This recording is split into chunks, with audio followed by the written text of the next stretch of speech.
दोस्तों, स्वागत है आप सभी लोगों का एक बार फिर से सी यूट्यूब चैनल। 10 अक्टूबर पितृपक्ष इंदिरा एकादशी। इस दिन यानी पितृपक्ष की इंदिरा एकादशी को यानी कि 10 अक्टूबर को चुपचाप गाय को खिला दी यह एक छोटी सी चीज ऋणपति भी होंगे करोड़पति। मिलेंगे ये सभी संकटों और कष्टों से मुक्ति, पितृ दोष से बदल जाएगा पितृ आशीर्वाद में आपके पितरों की बरसेगी आपके ऊपर कृपा। पूरे साल आपके घर में सदैव भरे रहेंगे अन्न धन के भंडार। यूं कहें कि आपकी 7 पुश्ते तक करेंगे रुपयों पैसों पर या दोस्तों 7 पीढ़ियों तक बैंक बैलेंस बढ़ता चला जाएगा। सभी दुख दर्द संपर्क कष्ट हैं वे दूर हो जाएंगे और सुख सभी सुख आपके पास आ जाएंगे। कदम रखेंगे सभी सुख आपके और आपके मित्रों की आपको पर तो कृपा बरसेगी कि बरसेगी, पितृ प्रसन्न होंगे ही होंगे। साथ ही साथ भगवान विष्णु माता लक्ष्मी की कृपा बरसेगी, क्योंकि पूरे 500 वर्षों के बाद ऐसा दुर्लभ संयोग में है। इस बार पितृपक्ष के इंदिरा एकादशी जिसमें कि समस्त मनोकामनाएं आपकी होने वाली है। सबसे बड़ी बात, मित्र आपके प्रसन्न होने वाले हैं। मित्र प्रसन्न तो सब मंगल ही मंगल आपके जीवन में। यदि आप जानते हैं कि आपके जीवन से सभी प्रकार के दुख दर्द हो संकट रहे हैं, मैं दूर हो जाए, पितर आपसे प्रसन्न हो जाए और आप मालामाल हो जाओ और जीवन में किसी प्रकार की खुद उधर संकट आपको का सामना करना पड़ेगा, आपको भी किसी प्रकार की परेशानी आपके जीवन में ना हो तो दोस्तों आज के वीडियो पूरा देख लेना। इस वीडियो को देखने से आपको पितरों की कृपा प्राप्त होगी। देखते स्कूटी देवी देवताओं को धारण करने वाली गोमाता के विकल्प आपको प्राप्त होगी और साथ साथ भगवान विष्णु जी मतलब दक्षिणी ध्रुव के पास को प्राप्त होनी है। बहुत ही दुर्लभ संयोग में समय निकालकर पूरा वीडियो देख लेना। यदि आज की यह वीडियो पूरी देखोगे तो इस वीडियो को देखने से ही जो इन उपायों को करोगे तो साफ वीडियो के लिए आपको लाभ मिलेगा, ये समझ लेना दोस्तों। फायदे के लिए मिस मत करना। दोस्तों शुरू करें। सबसे पहले तो आपसे रिक्वेस्ट करते हैं वीडियो लाइक करते समय कट से चैट कर दे जय श्री विष्णु जय लक्ष्मी जय गोमाता। आवश्यक काम है आपकी हो जाएंगे और ज्यादा से ज्यादा वीडियो को शेयर करना जैसे और लोग भी इस वीडियो के माध्यम से लाभ उठा सकें। दोस्तों अश्विन माह के कृष्ण पक्ष की एकादशी को इंदिरा एकादशी के नाम से जाना जाता है। ये एकादशी पितृपक्ष के दौरान आती है, इसलिए इसका महत्व और भी अधिक बढ़ जाता है। इसे पितृपक्ष एकादशी भी कहते हैं। पितृपक्ष इंदिरा एकादशी इस बार बहुत ही दुर्लभ में है। आपको बता दें इस बार यदि आप इंदिरा एकादशी के दिन व्रत रखते हैं तो फिर रखने से पितरों की आत्मा है उनको हो प्राप्त होती है, पितृ प्रसन्न होते हैं और वंशवृद्धि का शीघ्र ही समस्त मनोकामना की पूर्ति हो। इस दिन भगवान विष्णु जी के स्वरूप शालिग्राम की भी पूजा की जाती है। इस बार इंदिरा एकादशी 10 अक्टूबर को है। आपको बताते हैं ऐसा माना जाता है कि इस दिन भगवान विष्णु जी मतलब लक्ष्मी की आराधना करने से स्वर्ग लोक की प्राप्ति हो जाती है और व्यक्ति जन्म मरण के बंधन से मुक्त हो जाता है। या तो उसके साथ ही साथ इस बार पितृपक्ष की जो इंदिरा एकादशी है, इस दिन आपको सुबह प्रातःकाल जल्दी उठना है और स्नान आदि से निवृत्त होने के बाद आपको भगवान विष्णु जी की विधि विधान से पूजा अर्चना करनी है और पितृपक्ष का राशिफल आपको श्राद्ध अपने पितरों के निमित्त विधि अनुसार करें।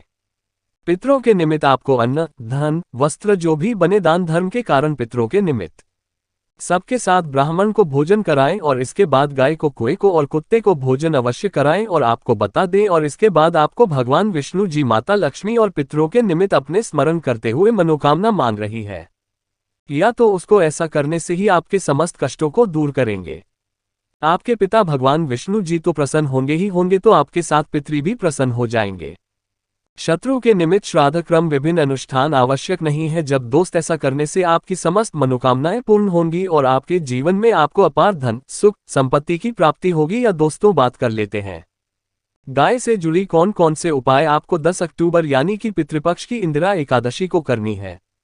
जैसे कि आपके पितरों की कृपा प्राप्त हो, पितृ प्रसन्न हो जाए, भगवान विष्णु भी प्रसन्न हो जाए और 33 कोटि देवी देवता को धारण करने वाली गोमाता की भी कृपा प्राप्त, आपके जीवन से तत्काल गरीबी समाप्त हो जाएगी। जो भी हो दर्द संकट कष्ट है वे दूर हो जाए और सुख आपके कदमों में आ जाए। सुख आपके कदम तूने तो चलिए शुरू करते हैं कौन कौन से महत्वपूर्ण अचूक चमत्कारिक उपाय है जो कि आपको 10 अक्टूबर इंदिरा एकादशी पितृपक्ष की इंदिरा एकादशी के दिन चंद्र करने। चलिए शुरू कर दें। दोस्तों सनातन परंपरा में गाय गंगा और गायत्री का बहुत ज्यादा धार्मिक महत्व है। मान्यता है कि दो माता के शरीर पर 33 कोटि देवी देवताओं का वास होता है। गोमाता की सेवा एवं पूजा करने वाले जातक पर इन सभी देवी देवताओं की कृपा बरसती है। गो सेवा से न सिर्फ इस जन्म के बल्कि पूर्व जन्म के भी दोस्त दूर हो जाते हैं।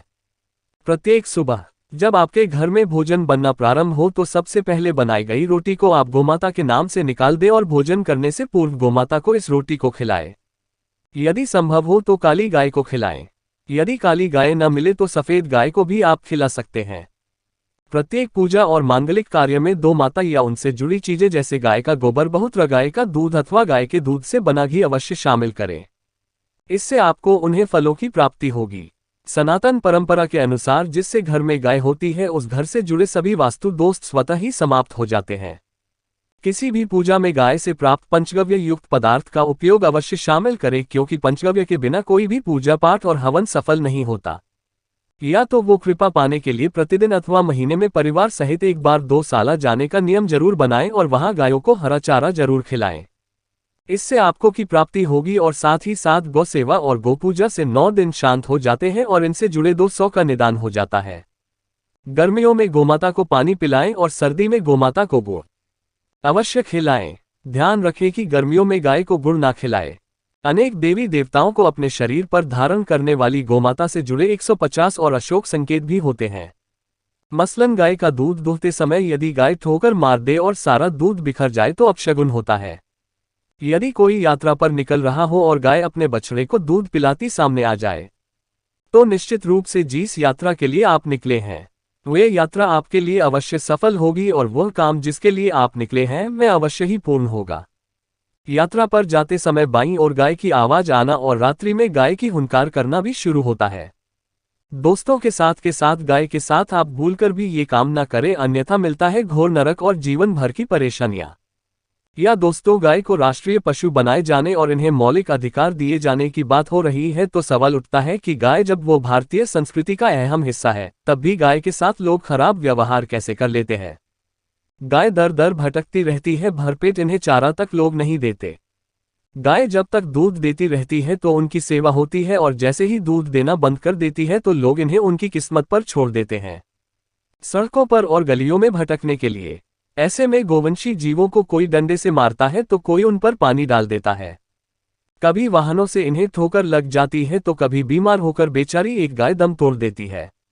ऐसे में जरूरत है इन बातों को जानने की कि गाय को लेकर शास्त्रों में क्या कहा गया है, गाय के साथ आपको कैसा व्यवहार करना चाहिए। या दोस्तों, गाय को कभी भी मारना पीटना नहीं चाहिए। शास्त्रों में गाय को माता का दर्जा दिया गया है। गाय को मारने पीटने वाला माता को मारने पीटने वाले के समान बाप का भागी माना जाता है। ऐसे घरों को नरक लोक में वर्षों तक कष्ट भोगना पड़ता है। अगले जन्म पशु तारानकन में मिलता है। कथा है कि गौतम मुनि ने गलती से गाय को डंडा मार दिया था, जिससे गाय की मृत्यु हो गई थी और इस पाप से मुक्ति के लिए इन्हें वर्षों तक तपस्या करनी पड़ी। भगवान श्री कृष्ण जी ने बैलेस रूप में आए वृतासुर का वध कर दिया था, जिससे मुक्ति के लिए भगवान श्री कृष्ण को संपूर्ण तीर्थों को एक कुंड में बुलाना पड़ा और इस कुंड में स्नान से वह पाप मुक्त हो गई थी। के साथ 2 लोग पानी पी रहे हैं, गाय को भगाते हैं, वे घोर पापी के भागी बनकर नरक भोगते हैं। ऐसा पुराणों में बताया गया है, जबकि जो लोग गाय के लिए प्याऊ और चारागाह बनवाते हैं वह महाभाग्यवान होते हैं। ऐसे लोग घोर पाप से मुक्त होकर स्वर्ग जाते हैं और बड़े ही धनवान कुल में जन्म लेकर सुख भोगते हैं और साथ ही साथ आराम कर रहे हैं। गाय को कष्ट देकर कभी भी उठाना नहीं चाहिए। कहते हैं कि इस स्थान पर गाय बैठी है, वहां से नकारात्मक ऊर्जा समाप्त हो जाती है। गाय के बैठने की जगह को जो लोग नियमित साफ रखते हैं वे पूर्वजन्म में किए गए जाने अनजाने में बापू से मुक्ति हो जाते हैं और गोलोक में स्थान पाते हैं। गाय को डंडा मारकर उठाना, पानी डालकर उठाने से ही मनुष्य पाप का भागी बनता है और अगले जन्म में उसे दर दर भटकना पड़ता है। और साथ ही साथ शास्त्रों में बताया गया है कि गाय का दूध उसके बछड़े के लिए होता है। गाय की बचा हुआ दूध ही मनुष्य को लेना चाहिए, लेकिन कुछ लोग एक बार गाय को दूध लेने के बाद फिर से बचने के लिए बचा हुआ दूध भी दूध लेते हैं। ऐसा करना घोर पाप कहा जाता है। ऐसे दूध को दोहराने वाला और ग्रहण करने वाला दोनों ही पाप की भागी बन जाते हैं। दोस्तों के साथ शास्त्रों में कहा गया है कि गोवंश यानी गाय और बैल की सीट पर नहीं बैठना चाहिए। इनकी पीठ पर बैठने से माँ बाप लगता है। ऐसे लोगों को नरक की यातना भुगतनी पड़ती है।